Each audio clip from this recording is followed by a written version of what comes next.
Hello everyone and welcome back to Let's Play Pokemon Alpha Sapphire. In the last part we continued exploring the oceans south of Moss Deep, and we ended up getting a good distance of the way through it. With that said, while our next main plot destination is directly on screen as of right now actually, we're not continuing on in plot still until just about halfway through the video, because that cave right there on the top left of the screen is our main plot destination, the Undersea Cavern here on Route 128. But I want to actively explore more of the ocean first still. In specific, I mentioned when we left Moss Deep that our goal was to explore the next two towns so we can have those fast travel destinations. We've been to Sutopolis, which is the first of the two destinations I want to hit up. Next up, I want to hit up the final normal town here in Hoenn along the ocean routes, directly between where we are now just about and Slateport, if you look at the map and look at the organization of routes across Hoenn. So, just to talk about how long in specific I was exploring the oceans and all that jazz during this part, the last part, and even maybe a little bit before that. Counting from when we first leave Moss Deep after getting the dive TM, including Shoal Cave, this is about 3.5-ish hours of gameplay footage that's being cut down between moments and pauses I leave in just to check my notes and all that jazz, look at some maps, editing out random battles and trainer battles that don't have new Pokemon and all that jazz. This is a hearty chunk of the campaign, and like I already mentioned when we started this effectively, it can get draining by the time you finish off the ocean routes, I will not lie. Between the amount of samey Pokemon, the samey visuals and all that, it can get monotonous, especially being the entire effectively last quarter of the campaign in terms of the gym count and all that, not to mention other plot events. Emerald did spice it up a little bit, admittedly, like I've already mentioned, where they added a secondary base for Team Magma specifically, but that only put a band-aid on the issue here with Hoenn setup, I think. With that said, before I get back to that topic, time for our first new Pokemon of the part. This is Corsola, a water-rock type. So it's weak to fighting, ground, grass, and electric, grass being a 4x weakness. Corsola has good defenses, but the rest of its stats aren't anything super spectacular. It's got an okay learn set, but it really just can't take advantage of it, and its abilities could also be good if they were used on a better Pokemon. Corsola can have Hustle, Natural Cure, or Regenerator. Natural Cure we've talked about before. Hustle, I think, reduces the accuracy of moves by like 10 to 20%, but then boosts the attack stat by 50%, which, if you're going to get an ability for a Corsola, I do recommend Hustle, but there's still better attackers universally. Regenerator, though, when it gets withdrawn from battle, it regenerates some amount of its HP. I think like a third of it or so. Notably, though, it is a Pokemon that would get redeemed later on, because the Galarian variant of it that got an evolution is really good. And right there, we actively missed another new Pokemon. That was Medicham. We've talked about them before loosely. That evolves from Meditite at level 37. Fighting Psychic type, so it's weak to Flying, Ghost, and Fairy. Medicham is alright. Medicham by default in its stats is a decently defensive fighting type with some good speed to back it up, but how good it is in battle really depends on which ability you get for it. Its hidden ability is Telepathy, which, as we talked about before, allows it to dodge ally attacks like Surf and all that, which is fine, but you really want its core ability that it's had since it was introduced, Pure Power. Pure Power doubles the attack stat of any Pokemon that has it, so instead of having a 60 attack stat, Medicham effectively has a 120 attack stat, which goes a good distance, honestly. But worth noting, Medicham not only has a good learn set, it also has a Mega Evolution here in Gen 6, Mega Medicham. We already had the Mega Stone for it, even. In Mega Evolving, it actively keeps its Pure Power ability, which is really good when you consider the stat buffs that Mega Medicham gets. It gains an extra 40 attack, 10 defense, 20 special attack, 10 special defense, and 20 speed. Having an effective attack stat of 200 in battle makes that a very powerful physical fighter, and it's got the learn set to back that up too. Medicham isn't my first grab for a lot of fighting types, but it can go a long way really quick. Honestly, Gen 3 has some really good fighting types in general. Going back to my talk about the water routes though, what really kind of makes the water routes stab me specifically as someone who likes to explore a lot of what these games have to offer is it is a big, hard pause on the game's pacing. Because even though I'm much more a fan of Gen 5 Beyond's region structure, where they're more linear, with a lot of side things to see along the way, compared to the more up-down and all-around level design of the regions of Kanto through Sinnoh. Hoenn had really good pacing with its area exploration and all that until you reach these water routes, in which case it really does feel like it just slogs. Again, though, most of that is more on Ruby Sapphire Emerald than it is here in Omega Ruby Alpha Sapphire, because even outside of the Sharpedo speed boosts, the faster and general surfing speed does help a good bit. But it's more an issue they kind of had to put a band-aid on top of rather than fully fix, because they wanted to stay pretty true to the layout of Hoenn overall. And in that regard, it's just kind of a toss-up. It is worth noting, though, that to an extent, part of this is also just because of where they actively based Hoenn off of, because like with Kanto and Johto and most of the regions, Hoenn is based off a specific place. Off the top of my head, I want to say Hoenn's based off the Kyushu region of Japan, which is the larger island at the southernmost tip of the main archipelago, and it's a much more tropical region of Japan, hence the more tropical climate here in Hoenn as a region.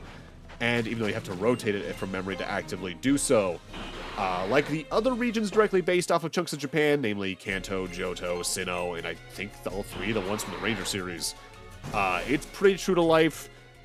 Hence the amount of ocean we actively have here in Hoenn being based off just that part of the region over in Japan. So while it's a weird thing game pacing wise, it's at least them sticking true to life in that regard, and I can't be too mad about that, honestly. Now, a moment ago, we showed off the secret shore, like the one island with a single tree secret base we saw southwest of Sootopolis. That is another location that's just chock full of secret bases. In specific, there are 6 there, and if you're trying to actively get friends together or even just multi-match with yourself to steal 1,000 flags for the Megastone you can get from Aaron, that place is your best friend, because that is easily the closest a lot of secret bases can be to each other, and it goes a long way.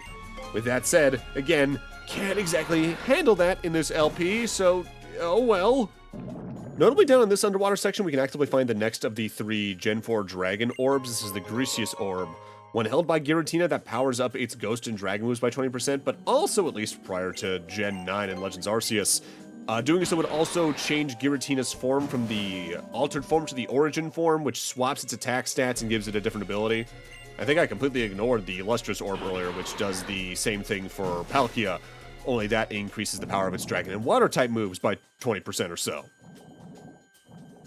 So, I think a good way to really summarize the water routes in terms of just the monotony in Hoenn is looking at the numbers, and I've already mentioned there's 17 of these things, but something I had neglected to mention at the time is how many routes there are in total in Hoenn.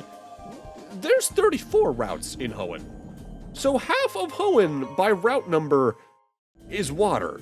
Now, admittedly, that kind of buries the lead a little bit, because the water routes in general are a lot more straightforward, have fewer trainers and items and all that, and heck, in the case of the ones over by Moss Deep in general, they're really short as well. So while it's like 17 routes, a good 6 to 7 of them are piled on top of each other in a giant mass on the top right of the map. So it's not exactly fair to say it's half the game's route by mass, even if it is by number, but it definitely still really can weigh on you. But again, that's only really if you care to come out here and explore all this. You really can't just ignore this entire very southern edge of the map when you're going for just the campaign. This over here is the secret meadow, like the secret shore. This is another massive secret spots for secret bases, another 6. Technically, it might be faster to actively do the farming for the Megastone there, because it is an overall smaller location. But from memory, and this is me reaching over 10 years in the past, I want to say the secret shore has more interesting secret bases if you're trying to make one that's one you'll actually use. But again, not really relevant to what we're doing here ultimately. So notably, here on Route 131, we can head up this very northern section. You might notice there's a couple of rocks up there on the very northern edge I could go between, but didn't. There is actively a unique location up there, but we actively can't do anything there until a decent chunk later. So I'm gonna ignore that for now and show it off later, as it'll be a lot more prevalent then. If you know Hoenn, you know. Welcome to our final main town of Hoenn. Welcome to Pacific-Log Town. I love this area aesthetically, and admittedly, actually, a specific town in Ranger 1 always reminds me of this place because of the similar aesthetics. Now, I love this town. There's not too much to do here. This is more as a checkpoint for either flying if you want to get things done in this general vicinity, or as a rest stop if you need one in the case you're actively battling a lot of trainers and exploring the water routes more in depth. But there are some things we can do here. For one thing, there is an in-game trade you can do here. I think it's a Corsola for a Blossom, which is not really worth it in my eyes. Now, over in Emerald, it was a lot more worth it, because if memory serves, that was a Horsey for a Bagon, which is the earliest you could really get that, as otherwise you're waiting until you finish the 8th gym and get the final HM. Fling is a bit of an oddball move that I have a personal distaste for, but I could see why people would either like using it or at least see the strategic value in it. What Fling does is that it takes the item the Pokemon is holding and throws it at the opponent. The power of it completely depends on the item in question, though. At the bottom of the list, effectively at 10 power, is all berries and a lot of the really good competitive level held items. And at the top is the items Iron Ball and, starting at Gen 8 at least, the big nuggets you can find to sell as well at a whopping 130 power. Because it consumes the item when you throw it, though, there's just better ways to use the items, I find. It's not something I find much use in myself, but I will again say there is a place for it. Worth noting, there are some items you can throw that have a secondary effect for Fling specifically, like the Flame Orb, Light Bulb, or Toxic Orb inflict status ailments. Poison Barb will poison the target outright. But if you actively throw the King's Rock or Razor Fang items off the top of my head, I believe, it's the only other way to get a guaranteed flinch from an opponent outside of using Fake Out the first turn you throw out a Pokemon. Allow me to introduce myself. The Pokemon fan club's most important person, the chairman, is my older brother. I'm here enjoying my vacation with Pokemon, yes indeed. Ah, your Pokemon. It's clearly very friendly toward you. Pokemon that adoring and adorable deserves a TM like this, no? So, the chairman's brother here has 2 items for us, but I'm only grabbing one of them in this LP because I don't really have a use for the other one. Namely, he can give you the TMs for Return or Frustration. You get Return if your leading slot Pokemon's friendship is, I forget if it's maxed or if it's just very high. And you get Frustration if their friendship is either bottomed out or at least very low. I forget the exact numbers there. And that ties into the effects of those moves outright. Frustration gets more powerful the less friendly your Pokemon is to you. Return gets more powerful the friendlier the Pokemon is to you as a player. I know there's a point where one is more powerful than the other, but I actively don't remember off the top of my head what their active potential maxed powers are. I'll leave that to future me to figure out. But in most playthroughs, I'd say Return is definitely the safer bet, because just by adventuring around with Pokemon a lot and not using a lot of very specific items on them, you're going to get high friendships pretty naturally, so it's just the more safe option. And hey, if you use it and your Pokemon's friendly, it's a very powerful normal type move that I've used pretty regularly over the years. I just don't in this specific playthrough. So right there, we got the TM for Psyshock. That's a bit of an oddball move as well, but in a radically different way than most. It's a move that uses the special attack stat to deal damage, but when it checks the defense stat, it actively checks the physical defense rather than the special defense. And there's ways that can really come in handy despite its kind of medium, middle-of-the-road power. I've used it to good effect in the past, but it really does depend on what your target is. With that said, it's time for us to finally access the Seafloor Cavern and, go after Team Aqua after we saw a laser erupt out of this place, like 2-3 parts ago now at this point. Oh, there's the submarine. I do like the redesign they gave it, even though I feel like Stern's not going to be the happiest about that in the world, but oh well. Now, worth noting, while we're adventuring through this pretty standard cave setup here with Strength Rocks, Zubats, and Team Aqua grunts along the way, and Rock Smash is going to come in handy here as well. There is one thing worth noting in specific about the guy who was in the house alongside the guy who gave us Psyshock's TM. Notably here in Omega Ruby and Alpha Sapphire, he just talks about secret spots in general and secret bases. But in the original version of Ruby, Sapphire, and Emerald, he talked about Mirage Island, which is a little bit of an oddball event in the original game, where the game randomly generated a number every day, and if it matched the personality value of a Pokemon in your party, Mirage Island would just be in the middle of Route 130. And there's not a lot you can do there. You can catch wild Wynots from memory, and I think you could find a rare Lychee Berry there, but largely, it's just an absurdly rare event for having a rare event's sake. To compare odds, I want to say off the top of my head, Mirage Island is like a 1 in 63,000-ish chance at the base value. If you have 6 different personality values by default, it's like 1 in 10,000 or so instead. In either instance of those numbers, that is rarer than the chances of a shiny Pokemon at their worst at any point in the franchise, which is ridiculous odds. I have a lot of friends, including myself, who have naturally had shiny Pokemon pop up over the years. If any of my friends have had Mirage Island show up, I don't know about it because it's that rare. I don't think I've ever known anyone that's actively had that show up for real without having to just manipulate it in with some form of Game Shark and all that. With that said, time for our next new Pokemon. This is Muck. This evolves from Grimer at level 38, pure poison type outside of the Alolan region. So it's weak to ground and psychic. Muck is an incredible physical attacker with some good special defense to back it up. For a pure poison type, you can do a lot worse than this tank. This guy can take some serious punishment. Do I prefer the Alolan line in general? Yeah, pretty much, but you can't go wrong with a Muck in my eyes. Its Learn Set's probably its biggest weakness, but even then, that's just because there's other movesets that are stronger. It's not that this one is weak. Ability-wise, it can either have Stench, Sticky Hold, or Poison Touch. We've talked about Stench before. Sticky Hold prevents items from being stolen by attacks like Thief or all that, and anything in that general vicinity.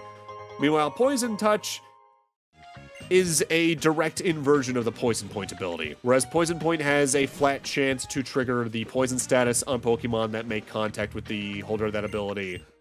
Poison Touch has a flat chance of inflicting poison if the Pokemon with the ability makes contact with opponents. For my odds, you can really go either or with that, because they have the same effect, it just depends on who the aggressor is. It's fine. Honestly, if I had to pick one, I guess I would go with Poison Touch, but since it's the hidden ability, it's decently rare.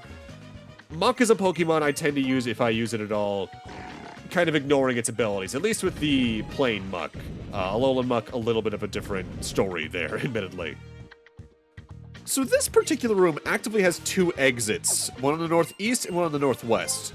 The one on the northeast takes a little bit more effort to get to, and for good reason. There's an item in there that you want to grab along the way, otherwise you're going to need to backtrack to this place. Now, what's notable about both rooms, though, is that they are miniature lakes you can surf in, but there's a mechanic that's a little bit extra that you could have already seen earlier in the game if you had explored west of Pacifidlog after reaching it. Here we have water currents, and they work pretty self-explanatorily. You surf onto one, you are carried by the currents until you reach the next tile of still water they lead to.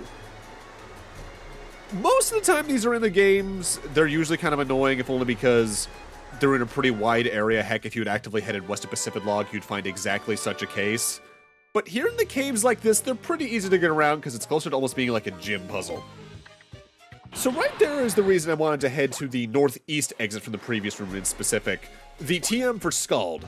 Scald's a bit of an interesting move. I don't use it in the LP, but what's notable about it is that it's a decently middle-of-the-road power water-type move, but it has a 30% chance of inflicting the burn status ailment, which, while there are a number of moves from other types that inflict that status ailment, most of them are in the fire type. So if you want to take advantage of same type attack bonus and all that, or do something a little bit different than just having fire type moves that want to inflict that, that can go a long way. I almost used that on Chris by the end game of the LP, but I decided against it ultimately because I preferred what I had going on. Seafloor Cavern does kind of represent a form of dungeon in this series that at times I kind of miss, at times I kind of don't. Specifically, you need a lot of HMs to actively fully explore this place, because to even access it at all, you need Surf and Dive, and you use Surf within it, of course. We needed to use Strength a couple times, especially this room, which is a big Strength puzzle. Rock Smash you can use in it, of course. I'm just glad they don't require Flash, not that Flash is an HM at all in this generation to begin with, because that would have been way too many. That is something, again, I kind of miss here in a game when it's used well, but when I think about the worst that kind of thing got to be in this series, specifically with Mount Coronet, I really realized maybe I don't miss it as much as I thought I did, if that makes sense at all. Like, pacing with that is a very important thing, and if you put too much of it in the main storyline, it can really start to feel a little weird. And here we get the TM for the Almighty Earthquake. This is a very endgame staple move for a reason. It's powerful, it does double damage to Pokemon using Dig. The only thing is in doubles and all that, you need to be careful because you might hit your own Pokemon because it hits everything on the ground. Yeah. You'll looking pretty pathetic now, aren't you? The great Maxie. Archie, you? Well, howdy do, gentlemen.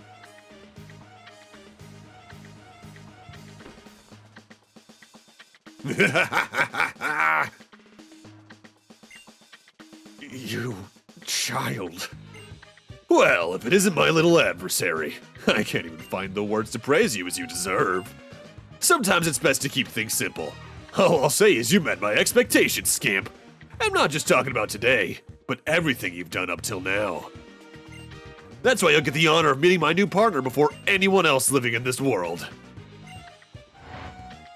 The super ancient Pokémon, Kyogre! How about that?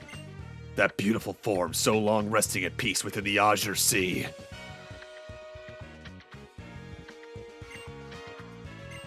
I've been waiting so long for this day to come.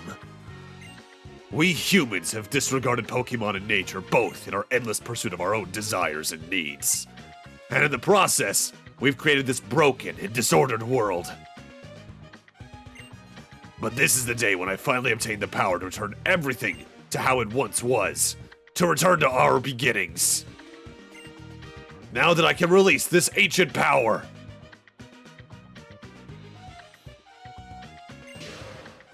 The ancient power of Primal Kyogre. And now, you are the last token resistance that's trying to ruin my day. I'll use everything my team and I have to crush you once and for all. Oh, and, Mega Evolution? Did you think that you and your Pokemon are the only ones who can use it? Let me show you now what I didn't get the chance to show you at Mount Chimney. This is the true power of my team! Ah! Archie returns, and he's brought some new tricks to the table, such as having his own Mega Evolution, but we'll get to that when we actively see it. Just like the first fight back at Mount Chimney, if you're playing Omega Ruby, you're actively fighting Maxie here, and similarly to that fight, the two of them actively do share half their team. Notably, they both have the same Mightyena that they open up with. Dark Feet for its ability, Scary Face, Takedown, Taunt, Embargo. Depending on your team layout, Quick Feet could be an issue, but if the status ailment you like to rely on is like Paralysis, for instance, you're not going to have much to fear from this. They both also share a Crobat, but I'll talk about that Crobat specifically when it actively shows up. Otherwise, the other two party slots of their 4 Pokemon each are completely unique. Albeit, the typing of one of them is pretty much identical. It's just a matter of which of the two you're actively fighting. Notably, a moment ago, the Mightyena did use Embargo, which is a move I personally tend to not use, but it does have a lot of potential toolkit.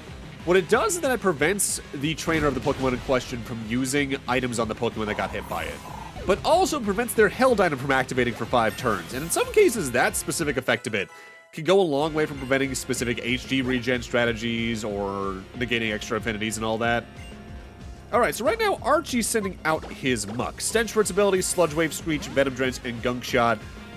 Good couple of psychic moves or things like that could go a long way, but if you're fighting Maxie and he's throwing out this party slot, he's instead throwing out his Wheezing. Levitate for its ability, Haze, Double Hit, Sludge Bomb, and Explosion.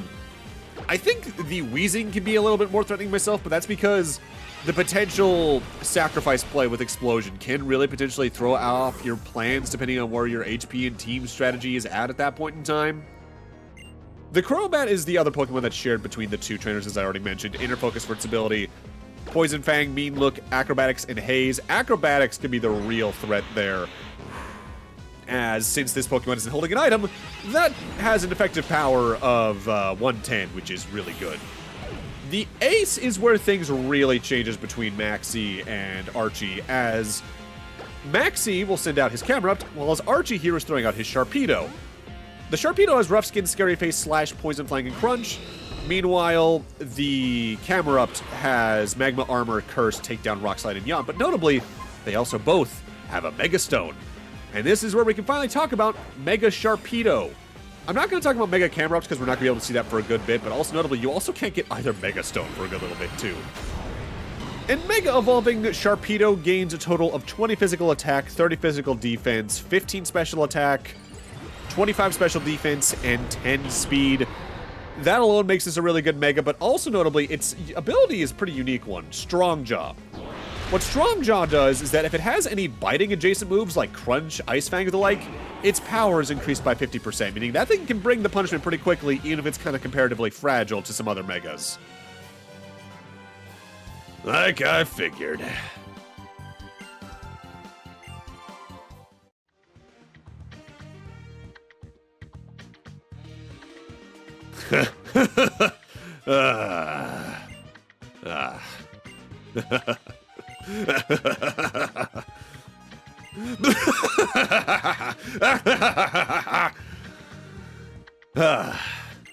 Perfect. You're just as great as any little hero trying to save the world ought to be. But it changes nothing. I can't give up now. I can't. I will use the power of this blue orb to awaken Kyogre at last. Then I'll return everything in this world to its original, pure state. Now, awaken Kyogre! Return everything to the way it was! Archie!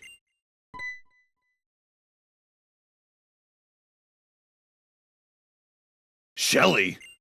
That's enough! Can't you see that the world you dream of and the world that Kyogre will create are two completely different places? Shelly. I always believed that you, at least, would understand my dreams. But no! In the end, the only one I can depend on is you, Kyogre! Absorb all the power resting in this blue orb, and reclaim yourself! Revert to your primal form! This is the time to take back the great evolution you lost in the ancient past! No, that...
Ah, at last! At last! I've finally done it! It hasn't even finished reversion, it still has this much power! With this, I can return everything to its natural beginning. It's time at last! What have you done? Is that the crew outside? What is it? Oh, so the Great Deluge has begun. Ah, but of course it has. That is exactly what I have... What? What do you mean far more than we thought? It can't be. Then, if it completes its primal reversion...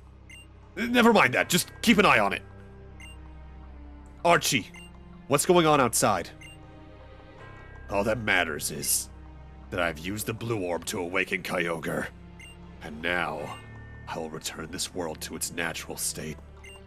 The state that is best for Pokémon! Archie, it appears that you have made a grave error regarding Kyogre's powers. What did you say?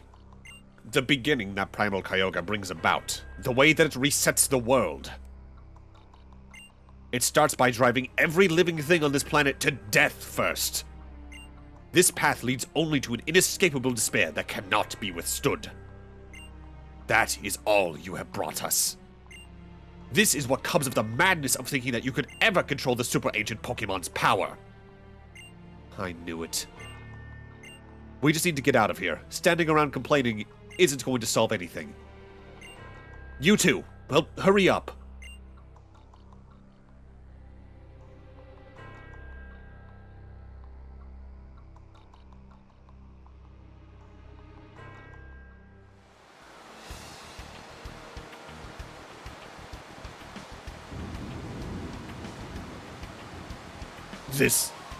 This is... how awful. I wanted to make a world where Pokemon could live on in peace. Where the Pokemon... Archie... Is this the power of the super ancient Pokemon? Is this what Kyogre's power truly is? Is this how you return everything to its beginning? The balance in this world is faltering. At this rate, it may be lost forever. We will make our way to Sootopolis. It is most likely the case that Kyogre is also making its way to that city. In the deepest regions of the Cave of Origin, which lies in the heart of Sootopolis City. That is where Kyogre will find the energy it needs to reclaim its primal form.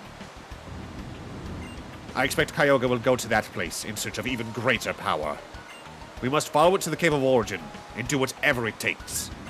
There's nothing else we can do. Archie, you and your team of fools will accompany us. We have brought this calamity upon ourselves. It is only right that we take responsibility and clean up after our mistakes. Ugh. Let's go, Archie.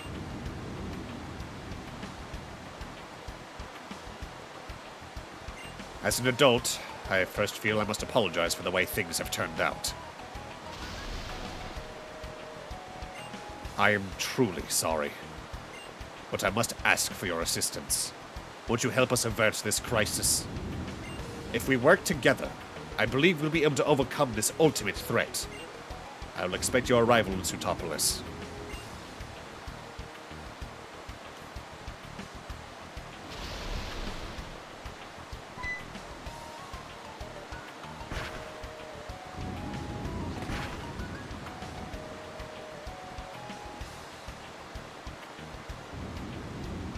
Kyle, I'm sorry I could not be here sooner.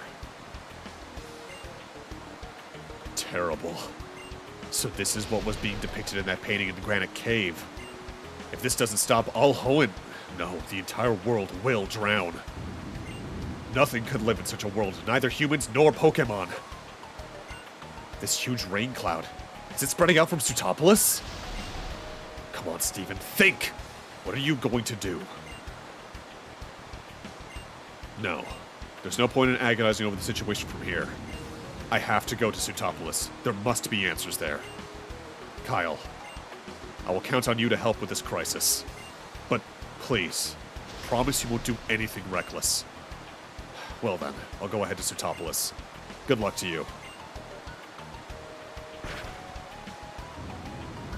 So at this point, it's probably pretty clear why I went out of my way to get to Sootopolis earlier in the LP so I would have it as a fly route. Because it means I can just go straight there from here rather than having to go the long way around at this point. It doesn't technically save much time, if any, really. But it does allow me a faster, more convenient point just for the storytelling nature of the game's campaign. But with that, I'm going to need to end this off here. Thank you guys for watching, and in part 23... we hope we can do anything to stop this at all, as it is. See you guys, then.